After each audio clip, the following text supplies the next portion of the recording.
Las 9:37. Los Nefilim, el pueblo de los cohetes ígneos. Los textos sumerios y acadios no dejan lugar a dudas de que las gentes del Oriente Próximo de la antigüedad tenían por cierto que los dioses del cielo y de la tierra eran capaces de elevarse en el aire y ascender a los cielos, así como de recorrer los cielos de la tierra a voluntad. En un texto que trata de la de Inanna/Ishtar por parte de alguien no identificado, este justifica su acción de este modo: un día mi reina, después de cruzar el cielo, de cruzar la tierra Inanna, después de cruzar el cielo, de cruzar la tierra después de cruzar Ilemisubur, después de cruzar.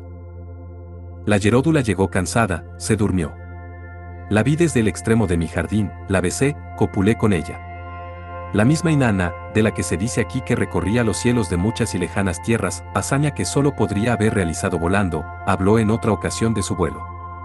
En un texto que es el Angden, en Review de Assyriologie de Archeologia Orientale, tituló La liturgia clásica de Inini, la diosa lamenta su expulsión de la ciudad.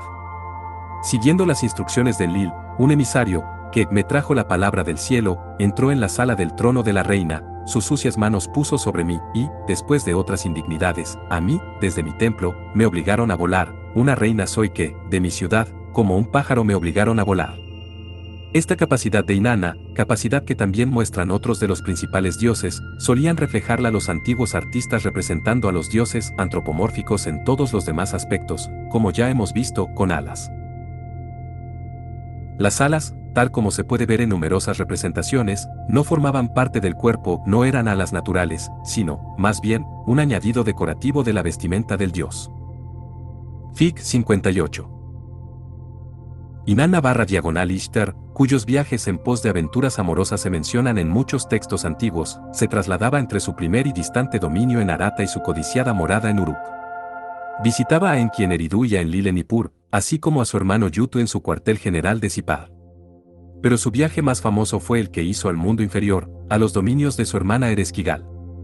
Este viaje fue objeto no solo de relatos épicos, sino también de representaciones artísticas sobre sellos cilíndricos, donde se mostraba a la diosa con alas, para remarcar el hecho de que fue volando desde Sumer hasta el mundo inferior. Fig 59. Los textos que tratan de este arriesgado viaje dicen que Inanna se puso, meticulosamente, 7 objetos antes de emprender el viaje, y cuenta que tuvo que entregarlos en los 7 pórticos que tuvo que atravesar para llegar a la morada de su hermana. Estos 7 objetos se mencionan también en otros textos que tratan de los viajes aéreos de Inanna. 1. El Sugarra se lo puso en la cabeza. 2. Pendientes medidores, en las orejas. 3. Cadenas de piedrecillas azules, alrededor del cuello. 4. Piedras, gemelas, sobre los hombros. 5. Un cilindro dorado, en las manos. 6. Correas, que le abrazaban el pecho. 7. La vestimenta pala, con la que vistió su cuerpo.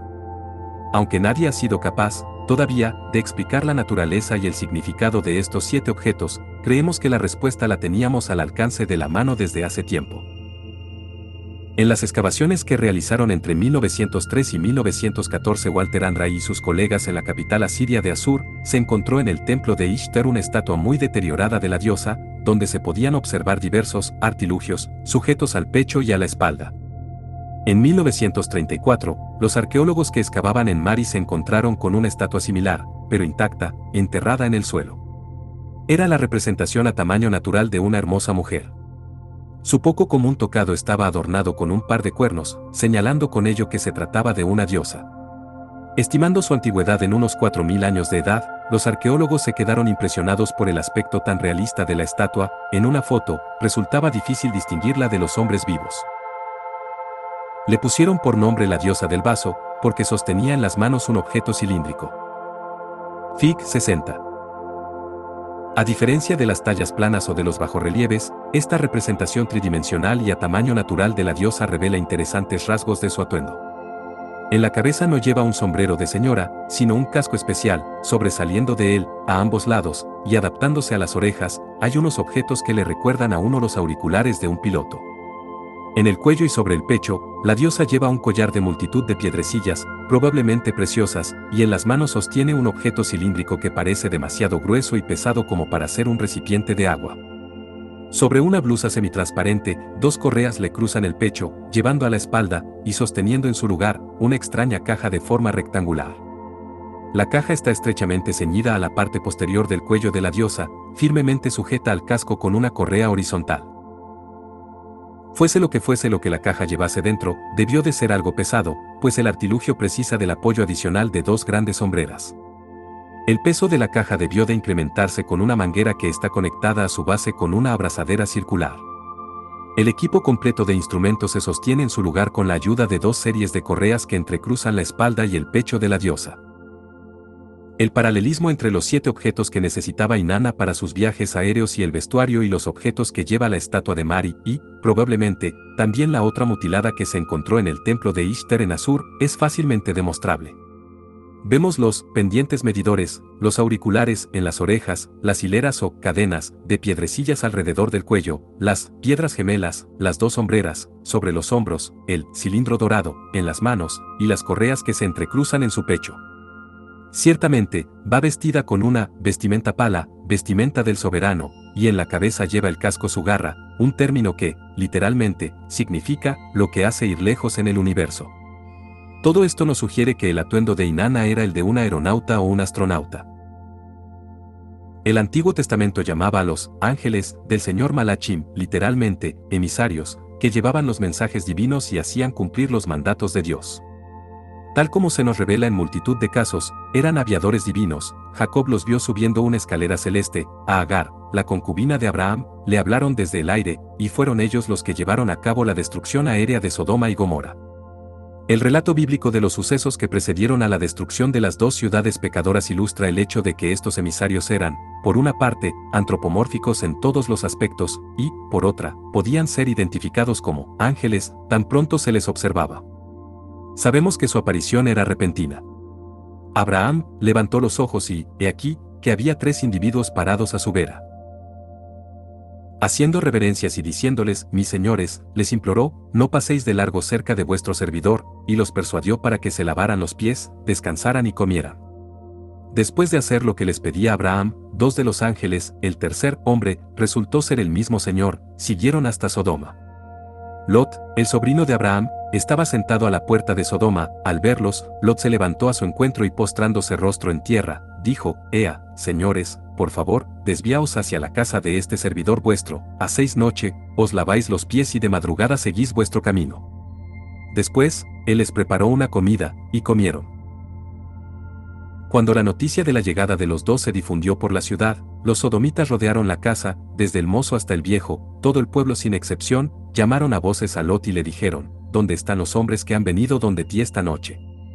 ¿Cómo eran estos hombres, que comían, bebían, dormían y se lavaban sus cansados pies, y que, no obstante, se les reconocía al instante como ángeles del Señor?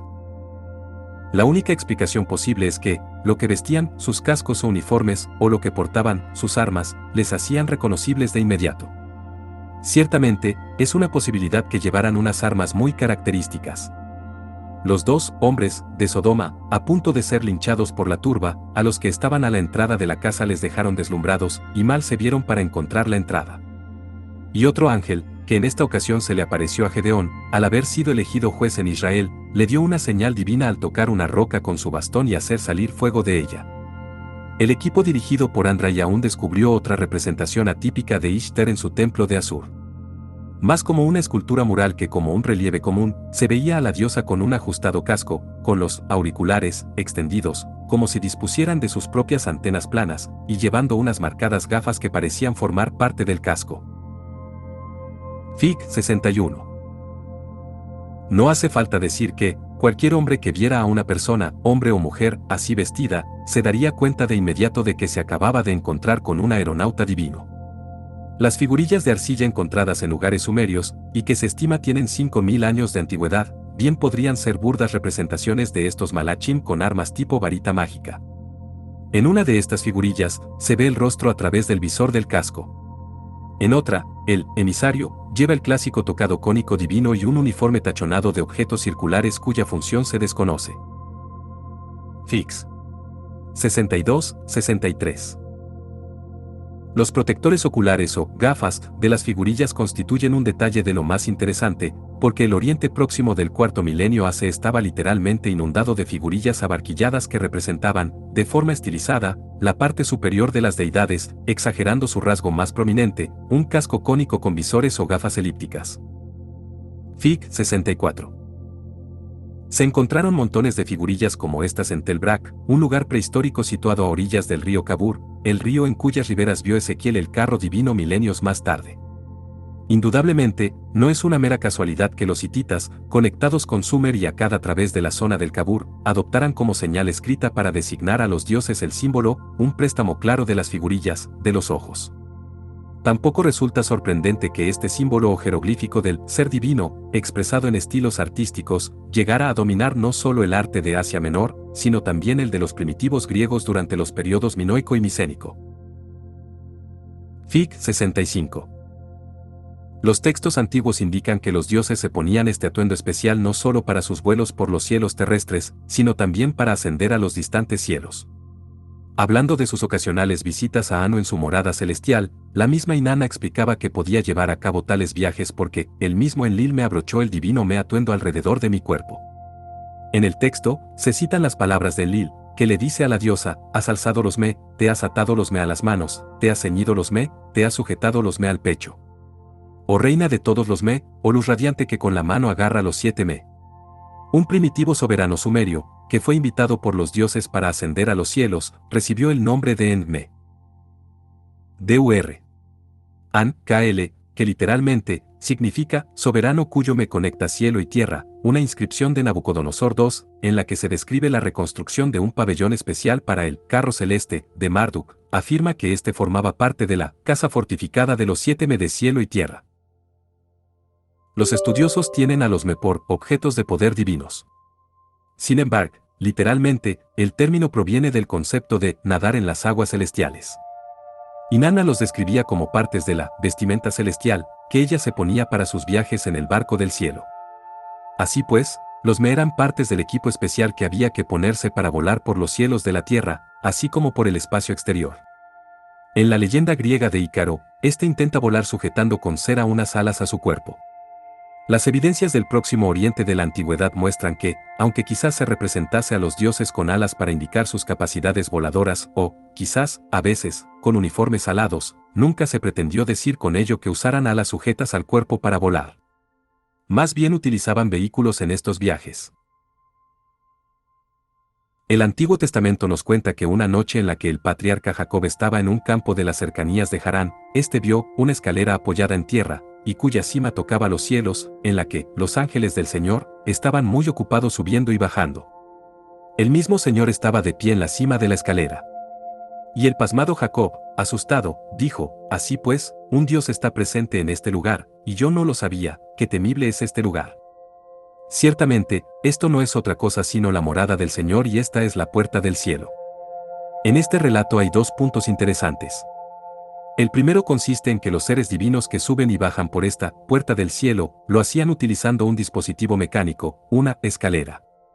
El segundo es que la visión toma a Jacob totalmente por sorpresa. La morada del Señor, la escalera, y los ángeles del Señor, que la utilizan no estaban allí cuando Jacob se echó a dormir en el campo. Tuvo la temible visión, de repente. Y, por la mañana, la morada, la escalera, y sus ocupantes se habían ido. Podríamos llegar a la conclusión de que el equipo utilizado por los seres divinos era una especie de nave que podía aparecer sobre un lugar, cernerse por un rato y desaparecer de la vista una vez más. El Antiguo Testamento nos informa también que el profeta Elías no murió en la tierra, sino que subió al cielo en un torbellino. Este no fue un suceso repentino e inesperado, la ascensión de Elías a los cielos estaba prevista.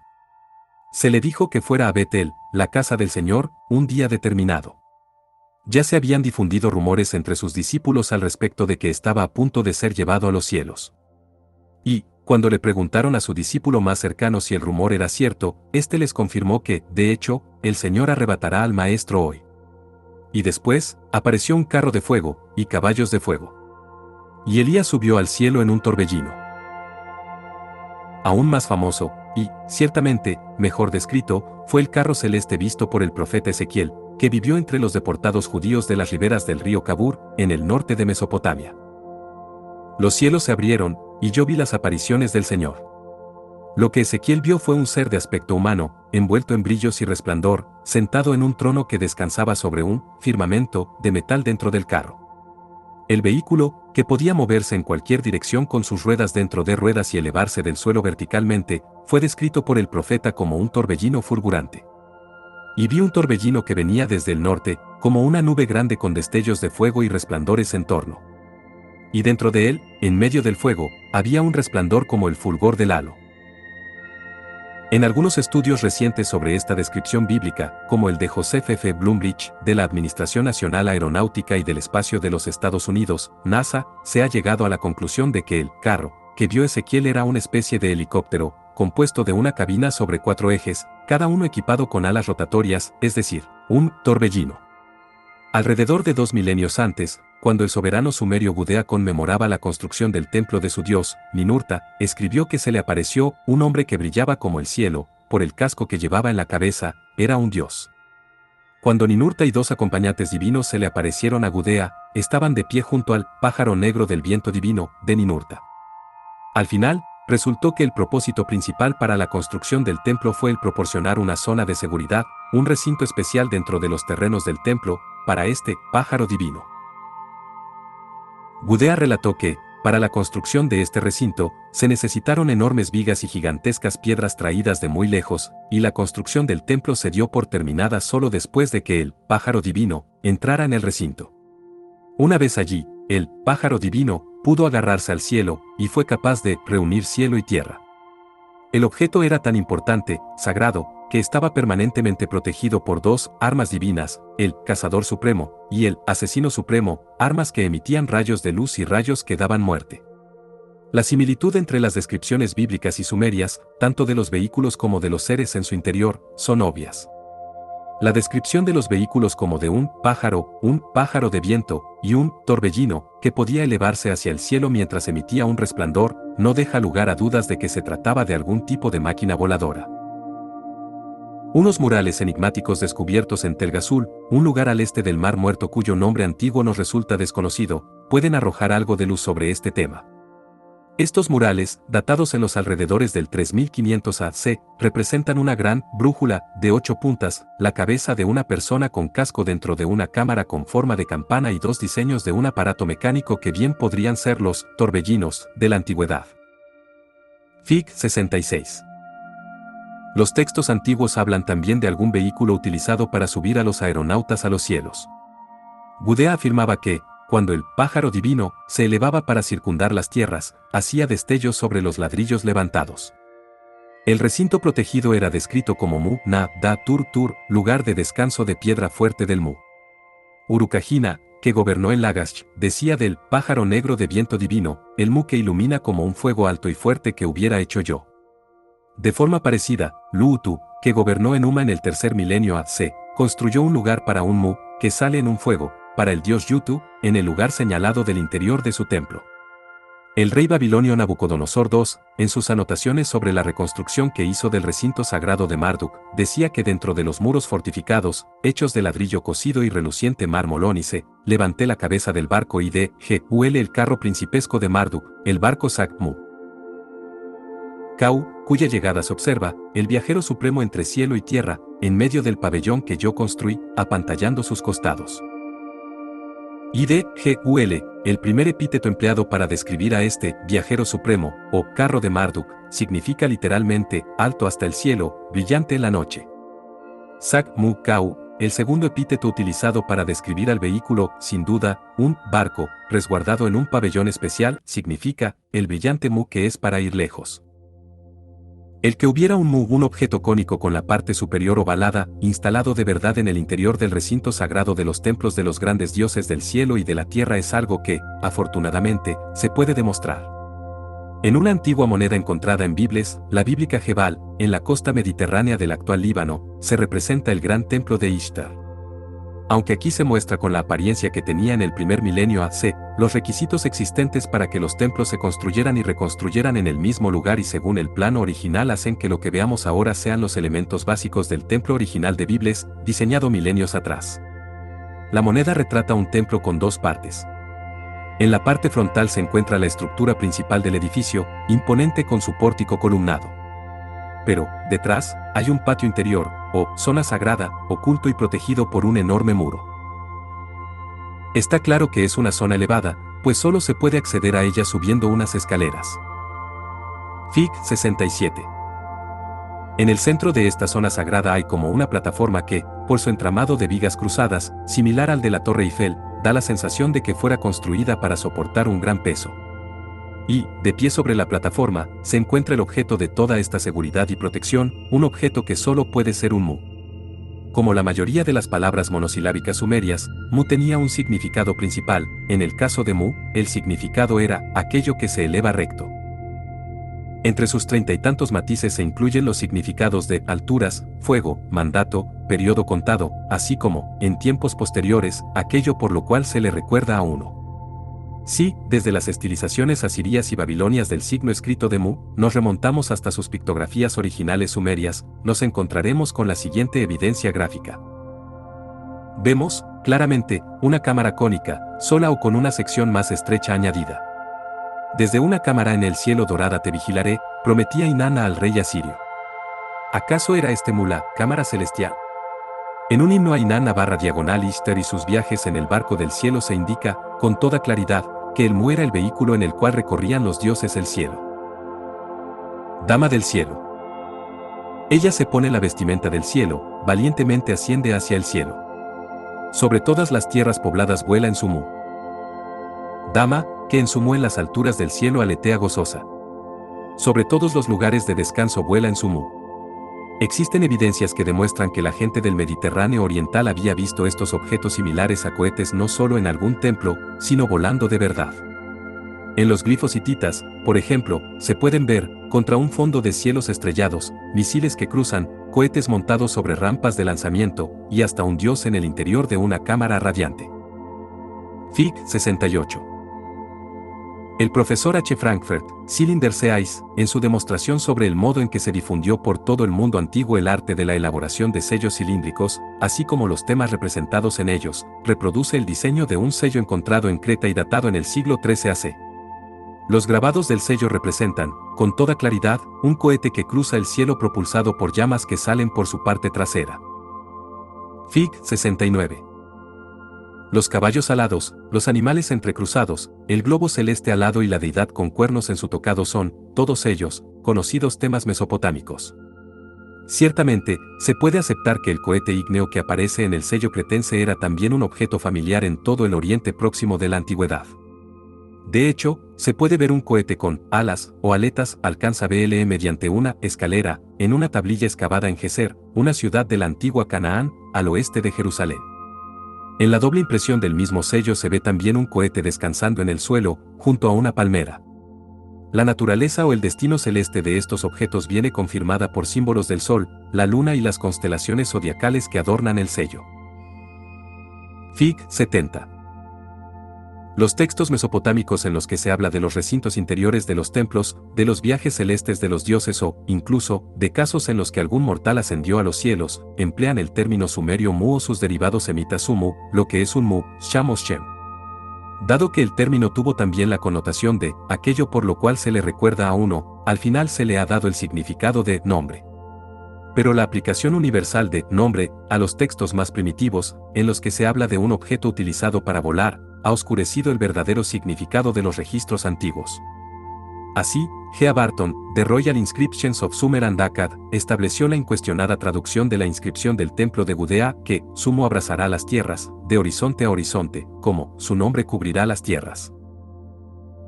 En un himno a Iskur, en el que se ensalza su Mu que despide rayos, que podían alcanzar las alturas del cielo, se traduce a sí mismo, tu nombre es radiante, alcanza el cenit del cielo. Sin embargo, teniendo la sensación de que Mu o Shem puede identificar a un objeto y no un nombre, algunos estudiosos han tratado este término como un sufijo o fenómeno gramatical que no requiere traducción, y han optado por ignorarlo completamente. No es demasiado difícil localizar la etimología del término y la ruta por la cual la cámara celeste asumió el significado de nombre. Se han encontrado esculturas en las que se muestra a un dios dentro de una cámara con forma de cohete, como en este objeto antiquísimo, ahora en posesión del Museo de la Universidad de Filadelfia, donde la naturaleza celeste de la cámara viene confirmada por los 12 globos que la decoran. Fig. 71. En muchos sellos se representa, del mismo modo, a un dios, a veces, dos, dentro de estas cámaras divinas. En la mayoría de los casos, estos dioses en el interior de sus óvalos sagrados eran representados como objetos de veneración. Con el deseo de adorar a sus dioses en cualquier lugar, y no solo en la casa oficial de cada deidad, los pueblos antiguos establecieron la costumbre de crear imitaciones del dios dentro de su divina cámara celeste.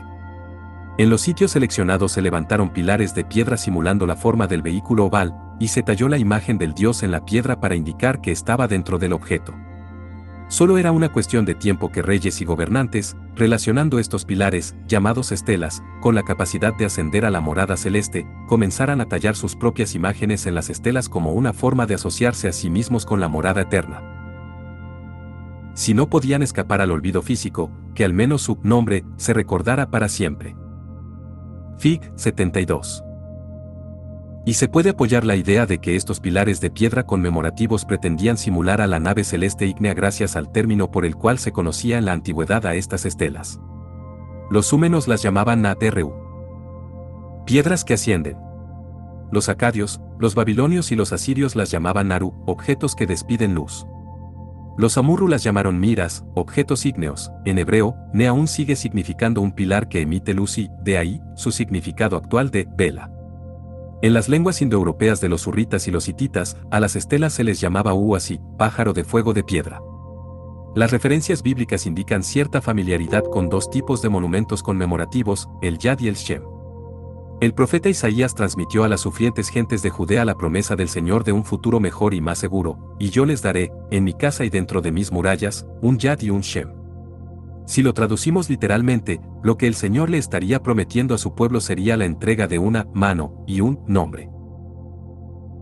Afortunadamente, sin embargo, de los antiguos monumentos que reciben el nombre de Yad y que todavía están en pie en Tierra Santa, sabemos que se les distinguía por tener la cúspide con forma piramidal. El Shem, por otra parte, era un monumento con la cúspide oval. Ambos, parece evidente, comenzaron siendo simulaciones de la cámara celeste, el vehículo que los dioses utilizaban para ascender a la morada eterna. De hecho, en el antiguo Egipto, los devotos peregrinaban a un templo de Heliópolis para ver y adorar el Ben-Ben, un objeto de forma piramidal en el que los dioses habían llegado a la tierra en tiempos inmemoriales. Los faraones egipcios, cuando morían, pasaban por una ceremonia de apertura de boca, en la cual se suponía que serían transportados por un Yad similar o un Shem hasta la divina morada de la vida eterna. Fig. 73. Los traductores bíblicos, al insistir en el empleo de nombre cada vez que se encuentran con Shem, están ignorando un estudio que, con visión de futuro, publicó hace más de un siglo G.M. Retzloff, en Zeitschrift der deutschen Morgenlandischen Gesellschaft, en el cual señalaba, correctamente, que el término Shem y el término Samain, cielo, provienen de la raíz Chama, que significa, aquello que está hacia lo alto. Cuando en el Antiguo Testamento se dice que el rey David hizo un Shem, para conmemorar su victoria sobre los arameos, Retzloff dice que el rey David no hizo un nombre, sino que levantó un monumento que apuntaba hacia el cielo. El darse cuenta de que, en muchos textos mesopotámicos, Muos Shem no deben traducirse como nombre, sino como vehículo del cielo, permite abrir la puerta a la comprensión del verdadero significado de muchos relatos de la antigüedad, incluida la narración bíblica de la Torre de Babel. El libro del Génesis, en su capítulo 11, nos habla del empeño de los seres humanos de elevar un Shem. El relato bíblico se nos ofrece con el lenguaje conciso y preciso de los hechos históricos, aunque generaciones de estudiosos y de traductores hayan pretendido darle al relato solo un significado alegórico, porque tal como lo entendían era un cuento que trataba del deseo de la humanidad de hacer un nombre. Con este enfoque se privó al relato de su verdadero significado, un significado basado en hechos reales. Nuestra conclusión en cuanto al verdadero significado de Shem le da tanto sentido a la narración como debió tenerlo para las mismas gentes de la antigüedad. El relato bíblico de la Torre de Babel trata de hechos que siguieron a la repoblación de la tierra después del diluvio. Al desplazarse la humanidad desde Oriente, hallaron una vega en el país de Senaar, y allí se establecieron. El país de Senaar es, como ya vimos, la tierra de Sumer, en la vega que hay entre los dos ríos del sur de Mesopotamia. Y la gente, ya entendida en cuanto al arte de la elaboración de ladrillos y en el de la construcción de una civilización urbana, dijo, vamos a edificarnos una ciudad, y una torre cuya cúspide alcance los cielos, y hagámonos un Shem, por si nos desperdigamos por toda la faz de la tierra. Pero los planes de estos humanos no eran del agrado de Dios. Y el Señor bajó, para ver la ciudad y la torre que los hijos de Adán habían erigido. Y dijo, he aquí que todos son un pueblo con un mismo lenguaje y esto es solo el comienzo de sus empresas. Ahora, nada de cuanto se propongan les será imposible hacer. Y el Señor dijo a algunos colegas a los que el Antiguo Testamento no nombra, ea, pues, bajemos, y una vez allí confundamos su lenguaje, para que no entienda cada cual el de su prójimo. 79 Y, desde allí, el Señor los desperdigó por toda la faz de la tierra, y dejaron de edificar la ciudad. Por eso se la llamó Babel, porque allí embrolló el Señor la lengua de la tierra. La traducción tradicional de Shem como nombre ha hecho que el relato resultará ininteligible durante generaciones. ¿Por qué los antiguos habitantes de Babel, Babilonia, se empeñaron en hacerse un nombre? ¿Por qué había que poner el nombre sobre una torre cuya cúspide alcance los cielos? ¿Y cómo el hacerse un nombre iba a contrarrestar los efectos de la dispersión de la humanidad por toda la tierra? Si todo lo que aquellas gentes querían era hacerse, tal como explican los estudiosos, una reputación, ¿por qué disgustó tanto este empeño al Señor? ¿Por qué la deidad consideró el hacerse un nombre como una hazaña tras la cual nada de cuanto se propongan le será imposible hacer? Las explicaciones tradicionales son, indudablemente, insuficientes para aclarar por qué el Señor consideró necesario convocar a otras deidades que no se nombran para bajar y dar fin a este empeño humano. Creemos que las respuestas a todas estas preguntas se hacen plausibles, incluso obvias, si traducimos por vehículo aéreo, en vez de nombre, el término Shem, que es la palabra empleada en el texto original hebreo de la Biblia. De este modo, el relato trataría de la preocupación de los seres humanos por no perder el contacto entre ellos a medida que las gentes se fueran esparciendo por la tierra. Por esto decidieron construir un vehículo aéreo y levantar una torre de lanzamiento para este vehículo, con el fin de poder volar también ellos, como la diosa Ishtar, por ejemplo, en un mu sobre todas las tierras pobladas. Una parte del texto babilonio conocido como la Epopeya de la Creación cuenta que la primera puerta de los dioses la construyeron en Babilonia los mismos dioses. A los Anunnaki, los dioses de base, se les ordenó construir la puerta de los dioses. Que se elabore su enladrillado. Su Shem estará en el lugar designado. Durante 2 años, los Anunnaki trabajaron sin descanso, aplicaron la herramienta, moldearon ladrillos, hasta que elevaron a las alturas la cúspide de Esagila, casa de los grandes dioses, y construyeron la torre de la plataforma tan alta como el alto cielo. Hubo cierto descaro por parte de la humanidad al establecer su propia torre de lanzamiento en un lugar utilizado originariamente por los dioses para este propósito, pues el nombre del lugar, Babili, significa literalmente, puerta de los dioses. ¿Existe alguna otra evidencia que corrobore el relato bíblico y nuestra interpretación de él? El sacerdote e historiador babilonio Beroso, que en el siglo III AC compiló una historia de la humanidad, dice que los primeros habitantes de la tierra, regocijándose en su propia fortaleza, se propusieron levantar una torre cuya cúspide alcanzara el cielo. Pero los dioses y unos fuertes vientos la derrumbaron, y los dioses introdujeron una gran diversidad de lenguas entre los hombres, que hasta aquel entonces hablaban todos el mismo lenguaje. George Smith, de Chaldean Account of Genesis, encontró en los escritos del historiador griego Esteo una reseña en la que se decía que, de acuerdo con antiguas tradiciones, la gente que escapó al diluvio llegó a cenar en Babilonia, pero que fueron sacados de allí por una diversificación de lenguas. El historiador Alejandro Polistor, siglo I AC. Escribió que todos los hombres hablaban la misma lengua en un principio y que, después, algunos se propusieron levantar una enorme y noble torre con el fin de poder trepar hasta el cielo, pero que el Dios Supremo confundió sus intenciones enviando un torbellino, y a cada tribu se le dio un lenguaje diferente. La ciudad donde sucedió esto fue Babilonia. En estos momentos, existen pocas dudas respecto al hecho de que los relatos bíblicos, así como las informaciones de historiadores griegos de hace 2000 años y de su predecesor Beroso, tengan todos un origen sumerio anterior.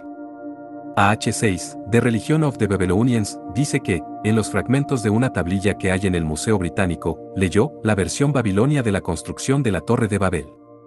En todos los casos, el empeño por alcanzar los cielos y la subsiguiente confusión de lenguas son los elementos básicos de la versión.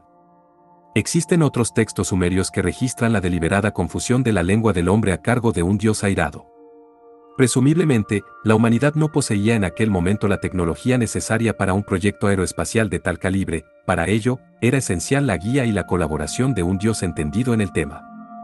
¿Hubo algún dios que desafiara a los demás ayudando a la humanidad? En un sello sumerio se muestra una confrontación armada entre dioses, aparentemente, por la construcción humana de una torre plataforma. Fig. 74. Una estela sumeria que se exhibe en el Louvre, en París, puede muy bien representar el incidente del que se habla en el libro del Génesis. Fue erigida en los alrededores del 2300 AC por Naram-Sin, rey de Akkad, y los expertos suponen que representa al victorioso rey sobre sus enemigos. Pero la gran figura central es la de una deidad y no la de un rey humano, pues lleva un casco adornado con cuernos, la marca de identidad exclusiva de los dioses. Además, esta figura central no parece ser el líder de los humanos, más pequeños en tamaño, sino que parece estar pasándoles por encima. Por su parte, los humanos no parecen estar metidos en ninguna actividad guerrera, sino que parecen estar marchando hacia, y adorando, el mismo objeto cónico grande sobre el cual tiene puesta su atención la deidad. Armado con un arco y una lanza, la deidad parece ver el objeto más como algo amenazador que como un objeto de adoración. Fig. 75. El objeto cónico se muestra como alcanzando a 3 cuerpos celestes. Por su tamaño, forma y propósito parece tratarse de un Shem, por lo que la escena podría estar representando a un enfurecido dios, totalmente armado, atropellando a la gente que está celebrando la erección del Shem. Tanto los textos mesopotámicos como el relato bíblico ofrecen la misma moral: las máquinas voladoras son para los dioses y no para la humanidad. Esos hombres, afirman tanto los textos mesopotámicos como los 81 bíblicos, podrían ascender a la morada celestial solo bajo expreso deseo de los dioses. Y precisamente en esto se basan muchos relatos de ascensos a los cielos incluso, de vuelos espaciales. El Antiguo Testamento registra el ascenso a los cielos de varios seres mortales. El primero fue Enoc, un patriarca antediluviano que entabló amistad con Dios y que caminaba con el Señor. Fue el 17º patriarca en el linaje de Adán, además de bisabuelo de Noé, el héroe del diluvio. El 5º capítulo del libro del Génesis hace una lista genealógica de todos estos patriarcas y dice las edades que tenían al morir, excepto en el caso de Enoc, que desapareció porque Dios se lo llevó. Tanto por lo que se trasluce como por lo que dice la tradición, Dios se llevó a Enoc al cielo, para escapar de la muerte en la tierra. El otro mortal fue el profeta Elías, que fue arrebatado de la tierra y llevado al cielo en un torbellino, otra referencia en el Antiguo Testamento de un tercer mortal que visitó la morada divina y que fue dotado allí de una gran sabiduría. Se trata de un rey de Tiro, una ciudad fenicia de la costa oriental del Mediterráneo. En Ezequiel 28 leemos que el Señor le encargó al profeta que le recordara al rey cómo, siendo perfecto y sabio, la deidad le había permitido que fuera a ver a los dioses. Fuiste moldeado según un plan, lleno de sabiduría, perfecto en belleza. Has estado en el Edén, el jardín de Dios, toda suerte de piedras preciosas formaban tu manto. Eras un querubín ungido, protegido, y yo te había puesto en el monte sagrado, como un dios eras, moviéndote entre las piedras de fuego. Pronosticándole al rey de Tiro la muerte de los incircuncisos, a manos de extranjeros, aun cuando les dijera, soy un dios, el Señor pasa a explicarle a Ezequiel el motivo, después de haberle llevado a la morada divina y haberle dado acceso a toda clase de sabiduría y riquezas, su corazón se hizo engreído. Hizo un uso indebido de su sabiduría y profanó los templos. Porque tu corazón se ha engreído, diciendo, soy un dios, en la morada de la deidad me senté, en mitad de las aguas, aunque eres un hombre, no un dios, equiparas tu corazón al de una deidad. Los textos sumerios hablan también de varios hombres que tuvieron el privilegio de ascender a los cielos. Uno fue Adapa, el hombre modelo, creado por Ea. A Adapa, Ea le había dado sabiduría, la vida eterna no se la había dado. Con el transcurso de los años, Ea decidió evitar el fin mortal de Adapa proporcionándole un Shem con el cual llegar a la morada celestial de Anu, para allí comer del pan de la vida y beber del agua de la vida. Cuando Adapa llegó a la morada celestial de Anu, éste le exigió saber el nombre del que le había proporcionado el Shem con el cual había llegado a este lugar celeste. Existen varias pistas importantes, tanto en los relatos bíblicos como en los mesopotámicos, sobre los excepcionales ascensos de mortales a la morada de los dioses. Adapa, al igual que el rey de Tiro, fue hecho de un molde perfecto. Todos tenían que conseguir y emplear un Shem, piedra de fuego, para llegar al celestial Edén. Unos habían subido y habían vuelto a la tierra, otros, como el héroe mesopotámico del diluvio, se quedaron allí para disfrutar de la compañía de los dioses. Y fue para encontrar a este Noé mesopotámico, y para obtener de él el secreto del árbol de la vida, por lo que el Gilgamesh sumerio inició su aventura. La inútil búsqueda del árbol de la vida por parte de un hombre mortal es el tema de uno de los más largos y poderosos relatos épicos que la civilización sumeria legara a la cultura humana. Titulado por los eruditos modernos como El poema de Gilgamesh, este conmovedor relato trata del rey de Uruk, nacido de padre mortal y madre divina, a consecuencia de lo cual se le considera como 2/3 de Dios, 1/3 humano, circunstancia que le induce a intentar escapar de la muerte, que era el destino de los mortales. Gilgamesh se entera por la tradición de que uno de sus antepasados, Utnapishtim, el héroe del diluvio, había escapado de la muerte al ser llevado a la morada celestial junto con su esposa. Gilgamesh decide, entonces, encontrar ese lugar y obtener de su ancestro el secreto de la vida eterna. Lo que definitivamente le impulsa a ir es lo que toma por una invitación de Anu. Los versos nos dejan ver algo así como una descripción de la caída a la tierra de la fase usada de un cohete. Gilgamesh se lo reescribe así a su madre, la diosa Nin-San: madre mía, durante la noche me sentí contento y me di un paseo entre mis nobles. Las estrellas reunidas en los cielos. La obra de Anu descendió hacia mí. Intenté levantarla, era demasiado pesada. Intenté moverla, no pude. El pueblo de Uruk se reunió a su alrededor, mientras los nobles besaban sus patas. Cuando levanté la frente, ellos me apoyaron. La elevé. A ti te la traigo. La interpretación que hace la madre de Gilgamesh del incidente está mutilada en el texto y, por tanto, no queda clara. Pero, obviamente, la visión del objeto caído, la obra de Anu, anima a Gilgamesh a embarcarse en la aventura. En la introducción de este relato épico, el antiguo informador llama a Gilgamesh el sabio, aquel que lo ha experimentado todo, él ha visto cosas secretas, conoce lo que está oculto al hombre, incluso trajo noticias de un tiempo anterior al diluvio. Emprendió también el viaje distante, fatigoso y lleno de dificultades, volvió, y grabó todos sus esfuerzos en un pilar de piedra. El viaje distante que Gilgamesh emprende no es otro que el viaje a la morada de los dioses, en el que le acompaña su camarada Enkidu. Su objetivo es el país de Tilmun, pues allí Gilgamesh podría hacer ascender un Shem para él. Las traducciones corrientes emplean el esperado nombre cada vez que aparece el sumerio Mu o el acadio Chumu en los antiguos textos. Sin embargo, nosotros emplearemos Shem, para que el verdadero significado del término, un vehículo aéreo, sobreviva. El soberano Gilgamesh dirigió su mente hacia el país de Tilmun. Le dice a su compañero Enkidu, Enkidu. Yo entraría en el país, haría subir a mis Shem. En los lugares donde los Shem se elevan yo elevaría mis Shem.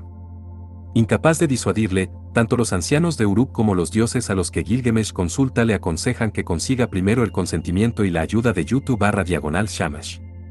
Si entraras en el país, informa a Yutu, le advierten. El país está a cargo de Yutu, le recalcan una y otra vez. Así advertido y aconsejado, Gilgamesh le suplica a Yutu su permiso, déjame entrar en el país, déjame que haga subir a mis Shem. En los lugares en los que los Shem se elevan, déjame elevar mis Shem. Llévame al lugar del desembarco en. Pon sobre mí tu protección. Una desgraciada fractura en la tablilla nos deja sin saber la situación del lugar del desembarco. Pero, fuese donde fuese, Gilgamesh y su compañero alcanzan por fin sus inmediaciones. Era una zona restringida, protegida por temibles guardianes. Cansados y con sueño, los dos amigos deciden descansar por la noche antes de continuar. Tan pronto les vence el sueño, algo les sacude y les despierta de nuevo. ¿Me has despertado tú?, le pregunta Gilgamesh a su camarada.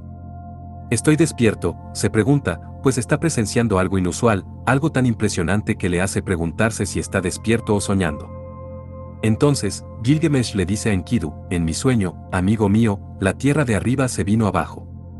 Me echó abajo, y me atrapó los pies. El resplandor era irresistible. Apareció un hombre, el más perfecto de la tierra era él. Su gracia. De debajo de la tierra caída me sacó. Me dio agua para beber, tranquilizó mi corazón. ¿Quién era este hombre, el más perfecto de la tierra, que sacó a Gilgamesh de debajo de la tierra desprendida, que le dio agua y que tranquilizó su corazón? ¿Y qué era el resplandor irresistible, que acompañó al inexplicable desprendimiento de tierra? Inseguro y confundido, Gilgamesh se duerme de nuevo, pero no por mucho tiempo. En mitad de la noche su sueño se cortó. Se incorporó, diciéndole a su amigo: «Amigo mío, ¿me has llamado? ¿Por qué estoy despierto? ¿No me has tocado? ¿Por qué estoy asustado? ¿No habrá pasado algún dios? ¿Por qué tengo la carne entumecida?». Así, volviéndose a despertar misteriosamente, Gilgamesh se pregunta quién le ha tocado. Si no ha sido su camarada, ¿habrá sido algún dios que pasaba? Una vez más, Gilgamesh se adormece, solo para ser despertado por tercera vez. Y así le describe a su amigo la pavorosa aparición. La visión que tuve fue absolutamente aterradora. Los cielos gritaron, la tierra tronó, se fue la luz del día, llegó la oscuridad. Un relámpago brilló, una llama se encendió. Las nubes se hincharon, llovió muerte. Después, el fulgor se desvaneció, el fuego se apagó. Y todo lo que había caído se había convertido en cenizas. No hace falta demasiada imaginación para ver en estos pocos versos el antiguo relato de alguien que había presenciado el lanzamiento de un cohete. En primer lugar, el tremendo golpe seco de la ignición de los motores del cohete, los cielos gritaron, acompañado por una fuerte sacudida de la tierra tronó. Nubes de humo y polvo envuelven el lugar de lanzamiento, se fue la luz del día, llegó la oscuridad, para, después, entreverse el brillo de los motores encendidos, un relámpago brilló, y, encenderse una llama, a medida que el cohete empieza a subir en dirección al cielo. La nube de polvo y ceniza se hincha, en todas direcciones para, después, caer, llovió muerte. Más tarde, el cohete se eleva en las alturas, como un rayo hacia el cielo, el fulgor se desvaneció, el fuego se apagó. La nave desaparece ante su vista, y los restos que habían caído se habían convertido en cenizas. Sobrecogido por lo que había visto, y, pese a todo, decidido a alcanzar su destino, Gilgamesh apela una vez más a Shamash en busca de protección y de apoyo. Tras vencer a un monstruoso guardián, llega a la montaña de Masu, donde se puede ver a Shamash elevarse hasta la bóveda del cielo.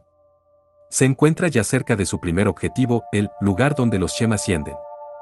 Pero la entrada al lugar, que, al parecer, está en el interior de la montaña, está vigilada por feroces guardianes, su terror es pavoroso, en sus miradas está la muerte. Con sus trémulas luces barren las montañas. Vigilan Shamash, cada vez que asciende y desciende. El dibujo de un sello. Fig. 76. En el que se ve a Gilgamesh, el segundo por la izquierda, y a su compañero Enkidu, en el extremo derecho, parece representar la intercesión de un dios con uno de los guardianes de aspecto robótico, que quizás eran los que barrían la zona con luz y emitían rayos de muerte. Esta descripción nos trae a la memoria la afirmación que aparece en el libro del Génesis y que dice que Dios puso la espada que gira en la entrada del jardín del Edén, para impedir el acceso a los humanos. Cuando Gilgamesh explica sus orígenes parcialmente divinos, el propósito de su viaje, acerca de la muerte y de la vida, le quiero preguntar a Utnapishtim, y el hecho de que lo realiza con el consentimiento de YouTube/Shamash, los guardianes le permiten seguir adelante. Avanzando, a lo largo de la ruta de Shamash, Gilgamesh se encuentra en la más absoluta oscuridad, sin ver nada delante ni detrás, grita asustado. Viajando durante muchos Beru, una unidad de tiempo, distancia, o el arco de los cielos, sigue sumido en la oscuridad. Pero, al fin, creció la luminosidad cuando alcanzó 12 Beru. El texto, maltrecho y desdibujado, prosigue con la llegada de Gilgamesh a un magnífico jardín donde las frutas y los árboles tienen incrustadas piedras semipreciosas. Es ahí donde vive Utnapishtim. Al plantearle el problema a su antepasado, Gilgamesh se encuentra con una respuesta decepcionante. El hombre, dice Utnapishtim, no puede escapar a su destino mortal. Sin embargo, le ofrece a Gilgamesh una forma de posponer la muerte. Al revelarle dónde encontrar la planta de la juventud, el hombre se hace joven en la ancianidad, es un hombre. Triunfante, Gilgamesh obtiene la planta, pero, tal como lo quiere el destino, la pierde tontamente en su viaje de vuelta, y regresa a Uruk con las manos vacías. Dejando a un lado los valores literarios y filosóficos de este relato épico, la historia de Gilgamesh nos interesa principalmente por sus aspectos aeroespaciales.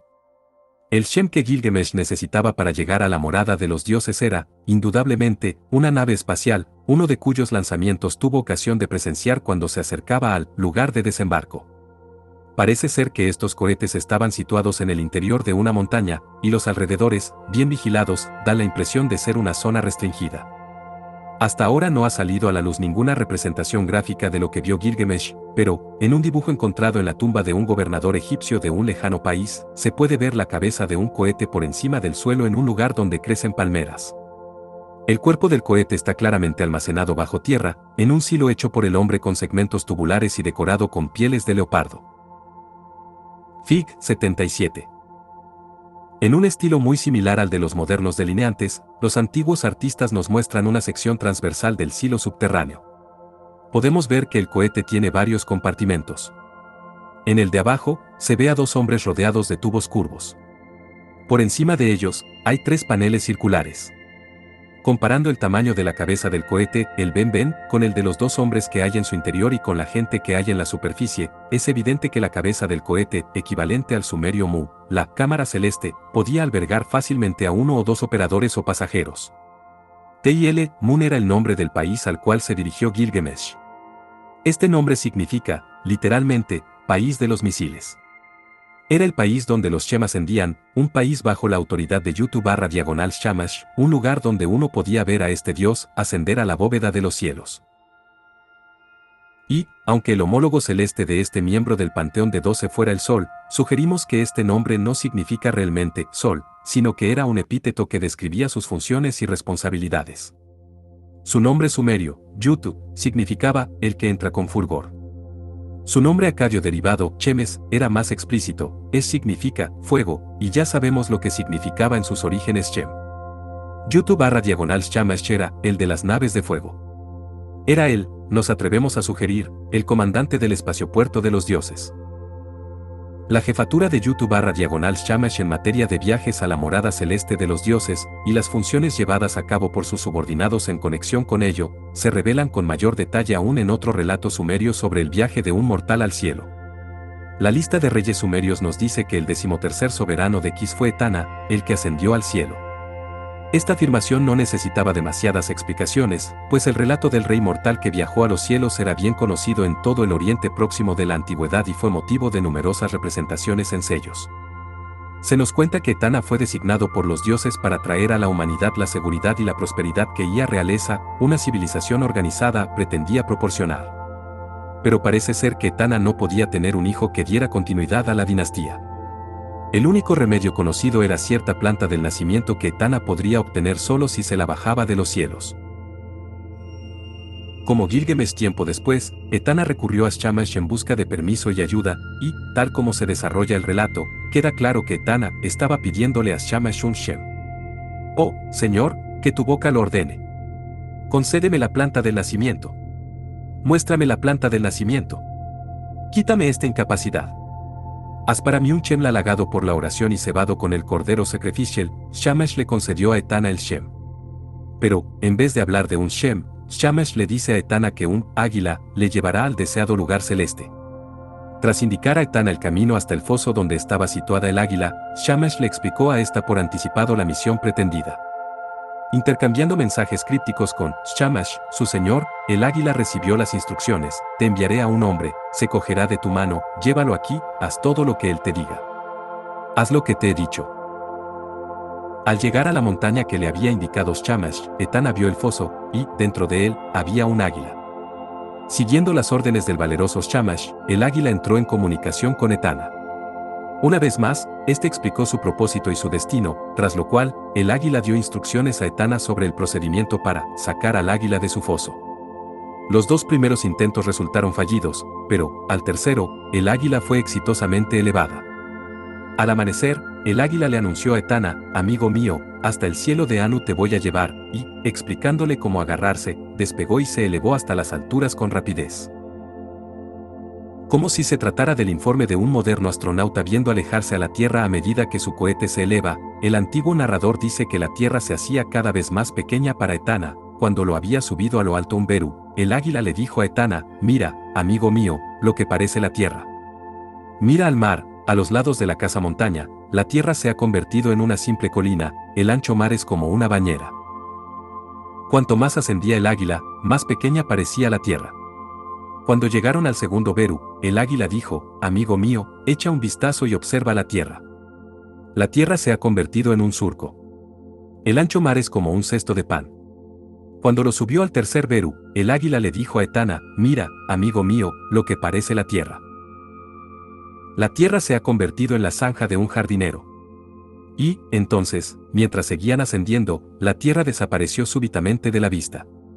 Cuando miré a mi alrededor, la tierra había desaparecido, y mis ojos ya no podían recrearse en el ancho mar. Según una versión de este relato, el águila y Etana llegaron al cielo de Anu. Pero otra versión afirma que a Etana se le enfriaron los pies cuando dejó de ver la tierra, y ordenó al águila que diera la vuelta y se zambullera en la tierra. Una vez más, nos encontramos con un paralelo bíblico a tan inusual relato de ver la tierra desde una gran altura. Ensalzando al Señor Yahvé, el profeta Isaías decía de él: es él el que se sienta sobre el círculo de la tierra, y sus habitantes son como insectos. El relato de Etana nos dice que, buscando un Shem, Etana tuvo que comunicarse con un águila en el interior de un foso. El grabado de un sello nos muestra una estructura alta, con alas, una torre de lanzamiento, desde encima de la cual se eleva un águila. Fig. 78. ¿Qué o quién era el águila que llevó a Etana a los distantes cielos? No podemos evitar asociar el antiguo texto con el mensaje enviado a la Tierra por Neil Armstrong, comandante de la nave espacial Apolo 11, en julio de 1969, Houston. Aquí base Tranquilidad. El águila alunizado. Estaba informando del primer aterrizaje del hombre en la Luna. Base Tranquilidad era el lugar del alunizaje. Águila era el nombre del módulo lunar que se separó de la nave espacial y llevó a los 2 astronautas a la Luna, para luego volver a la nave madre. Cuando el módulo lunar se separó para volar por sí mismo en la órbita lunar, los astronautas informaron al control de la misión en Houston con estas palabras: el águila tiene alas. Pero, águila, también podía designar a los astronautas que tripulaban la nave espacial. En la misión Apolo 11, águila era también el símbolo de los astronautas, que lo llevaban como emblema en sus trajes espaciales. Al igual que en el relato de Etana, ellos también eran águilas, que podían volar, hablar y comunicarse. Fig. 79. ¿Cómo hubiera representado un artista de la antigüedad a los pilotos de las naves celestes de los dioses? ¿Los habría representado, por casualidad, como águilas? Eso es exactamente lo que hemos descubierto. El grabado de un sello asirio de alrededor del 1500 AC muestra a 2 hombres águila, saludando a un Shem. Fig. 80. Se han encontrado numerosas representaciones de tales águilas, los estudiosos les llaman hombres pájaro.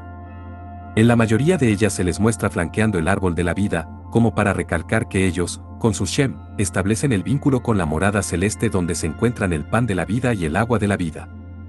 De hecho, en la representación más común, se ve a las águilas sosteniendo el fruto de la vida en una mano y, en la otra, el agua de la vida, en plena conformidad con los relatos de Adapa, Etana y Gilgamesh. Fig. 81.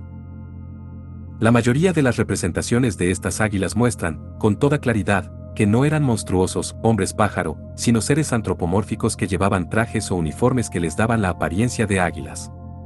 En un relato hitita donde se habla de la desaparición del dios Telepinu, se nos dice que los grandes dioses y los dioses menores se pusieron a buscar a Telepinu y que Shamash envió a una veloz águila para encontrarlo. En el libro del Éxodo, se dice que Dios les recordó a los hijos de Israel: os he llevado sobre las alas de las águilas, y os he traído hasta mí, confirmando, por lo que parece, que la forma de llegar a la morada divina era sobre las alas de águilas, justo lo mismo que se dice en la narración de Etana. En realidad, numerosos versículos bíblicos describen a la deidad como a un ser alado. Booz le dio la bienvenida a Ruth en la comunidad de Judea por venir bajo las alas del Dios Yahvé. El salmista buscaba seguridad bajo la sombra de tus alas y describía el descenso del Señor desde los cielos. Montó en un querubín y se fue volando, él remontó el vuelo sobre ventosas alas. Analizando las similitudes entre el bíblico El, empleado como título o término genérico de deidad, y el cananeo El, demostró que a ambos se les representaba, tanto en los textos como en las monedas, como dioses alados. Los textos mesopotámicos presentan invariablemente a Yutu/Shamash como al dios que está a cargo del lugar de aterrizaje de los Shem y de las águilas. Y, al igual que a sus subordinados, se le muestra a veces llevando todos los elementos del traje de un águila. Fig. 82. En calidad de responsable de los Shem, es él el que podía conceder a los reyes el privilegio de volar sobre las alas de los pájaros y de elevarse desde los cielos inferiores a los superiores. Y cuando se le lanzaba a las alturas en un cohete ígneo, era él el que se desplazaba a distancias ignotas, por innumerables horas. No en vano, su red era la tierra, su cepo los cielos distantes. 89. La terminología sumeria para los objetos relacionados con el viaje celeste no se limitaba a los me que los dioses se ponían o a los mu, sus carros, de forma cónica. En unos textos sumerios que describen Sipar se cuenta que había una parte central, oculta y protegida por poderosos muros, en cuyo interior se levantaba el templo de Yutu, una casa que es como una casa de los cielos. En un patio interior de este templo, protegido también por altos muros, estaba, erguido hacia arriba, el poderoso Apin, un objeto que surca, según los traductores. En un dibujo encontrado en el montículo del templo de Anu en Uruk se ve uno de estos objetos. Hace unas cuantas décadas, habría sido difícil adivinar lo que era este objeto, pero, ahora, podemos reconocer en él un cohete espacial de varias etapas en cuya cúspide descansa el cónico mu o cabina de mando. Fig 83.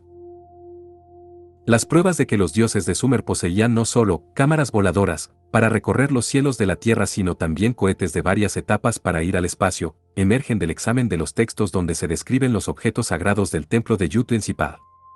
Se nos cuenta que a los testigos del Tribunal Supremo de Sumer se les hacía prestar juramento en un patio interior, junto a un pórtico a través del cual podían ver y enfrentarse a 3 objetos divinos, que tenían por nombres la esfera dorada, la cabina de la tripulación, el GIR y el Alikmarati, un término que, literalmente, significaba impulsor que hace ir a los navíos, o lo que nosotros llamaríamos motor.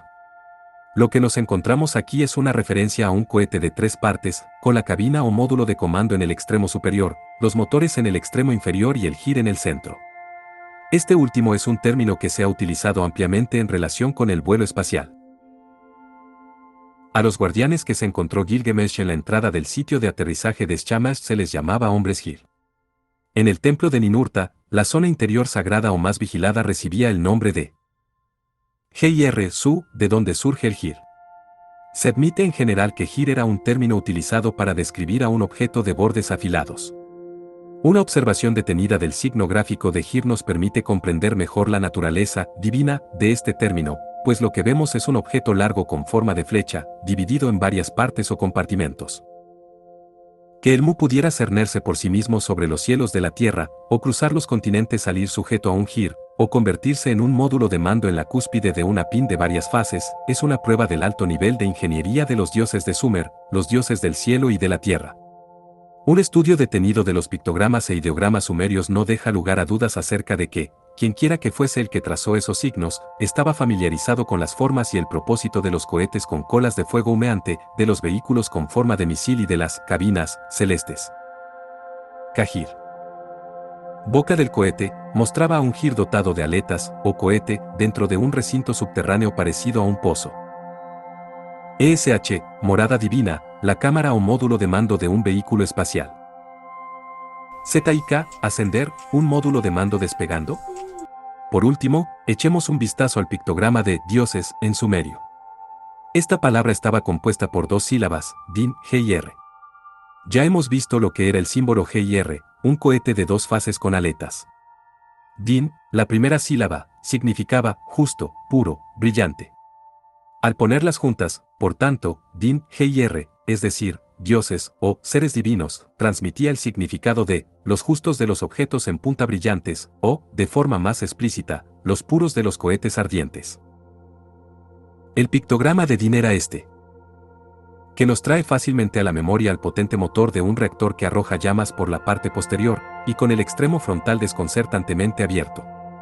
Pero el desconcierto se convierte en asombro cuando deletreamos Din GIR combinando los 2 pictogramas. La cola del GIR con aletas encaja a la perfección con la abertura frontal del Din. Fig 84 Fig 85. El asombroso resultado es la imagen de una nave espacial propulsada por un cohete, con un módulo de aterrizaje atracado a la perfección de la misma manera que el módulo lunar atracaba en la nave espacial Apolo 11. Es, ciertamente, un vehículo de 3 fases o etapas, en la que cada parte encaja perfectamente en la 91 otra. En la sección de propulsión estarían los motores, la sección media contendría los suministros y los equipos, y la cámara celeste, cilíndrica que albergaría a los Din GIR, los dioses de la antigüedad, los astronautas de hace milenios. ¿Puede haber alguna duda de que los pueblos de la antigüedad, al llamar a sus deidades, dioses del cielo y de la tierra, estaban queriendo decir, literalmente, que eran gentes de alguna parte que habían venido a la tierra desde los cielos? Las evidencias hasta ahora presentadas en lo referente a los antiguos dioses y sus vehículos no deberían dejar resquicios a la duda de que hubo una vez seres vivos de carne y hueso que, literalmente, bajaron a la tierra desde los cielos. Incluso los primeros recopiladores del Antiguo Testamento, que consagraron la Biblia a un único Dios, consideraron necesario reconocer la presencia en la tierra de estos seres divinos en la antigüedad. La enigmática sección, a la que le tienen pánico tanto los traductores como los teólogos, es la que forma el comienzo del capítulo 6 del Génesis. Ocupa el espacio que hay entre la reseña de la expansión de la humanidad a lo largo de las generaciones después de Adán y el relato del desencanto divino con la humanidad que precedió al diluvio. Afirma, inequívocamente, que, en aquel tiempo, los hijos de los dioses vieron que las hijas de los hombres estaban bien, y tomaron por esposas a las que preferían de entre todas ellas. Las connotaciones de estos versículos, y los paralelismos que hay con los relatos húmenos de los dioses, de sus hijos y nietos, y de la descendencia semidivina resultante de la cohabitación entre dioses y mortales, se acumulan mientras seguimos leyendo los versículos bíblicos. Los nefilim estaban sobre la tierra, en aquellos días y también después, cuando los hijos de los dioses cohabitaban con las hijas de los Adán, y ellas les daban hijos. Ellos fueron los poderosos de la eternidad del pueblo del Shem. La traducción que figura aquí no es la traducción tradicional. Durante mucho tiempo, la expresión, los nefilim estaban sobre la tierra, se tradujo como, había gigantes sobre la tierra, pero los traductores modernos reconocen el error, optando al final por dejar intacto el término hebreo nefilim en la traducción. El versículo, el pueblo, gente, del Shem, como sería de esperar, se tradujo como, la gente que tenía un nombre, y, de ahí, los hombres famosos. Pero, como ya hemos dicho, el término Shem se debe tomar en su sentido original, un cohete, una nave espacial. Entonces, ¿qué significa el término nefilim? Derivado de la raíz semita nfl, ser lanzado abajo, significa exactamente lo que significa, aquellos que fueron arrojados a la tierra. Los teólogos contemporáneos y los eruditos bíblicos han preferido evitar estos molestos versículos, justificándolos alegóricamente o, simplemente, ignorándolos por completo. Pero los escritos judíos de la época del Segundo Templo reconocieron en estos versículos los ecos de antiguas tradiciones sobre los ángeles caídos. Algunos de los más antiguos trabajos eruditos llegaron a mencionar los nombres de estos seres divinos, que cayeron del cielo y estaban en la tierra en aquellos días: Chamasai, centinela del Shem; Usa, poderoso; y Uziel, poder de Dios. Malbim, un destacado comentarista bíblico judío del siglo XIX, reconocía estas antiguas raíces y explicaba que, en la antigüedad, los soberanos de los países eran los hijos de las deidades que llegaron a la tierra desde los cielos, y gobernaron la tierra, y tomaron esposas de entre las hijas del hombre, y entre su descendencia hubo héroes y poderosos, príncipes y soberanos. Estas historias, decía Malbim, eran de los dioses paganos, hijos de las deidades que, en tiempos primitivos, cayeron desde los cielos a la tierra. Esta es la razón por la que se llamaron a sí mismos nefilim y aquellos que cayeron. Con independencia de las implicaciones teológicas, no se nos puede escapar el significado literal y original de los versículos. Los hijos de los dioses que vinieron a la tierra desde los cielos eran los nefilim, y los nefilim eran el pueblo del Shem, el pueblo de las naves espaciales. A partir de aquí, les seguiremos llamando por su nombre bíblico.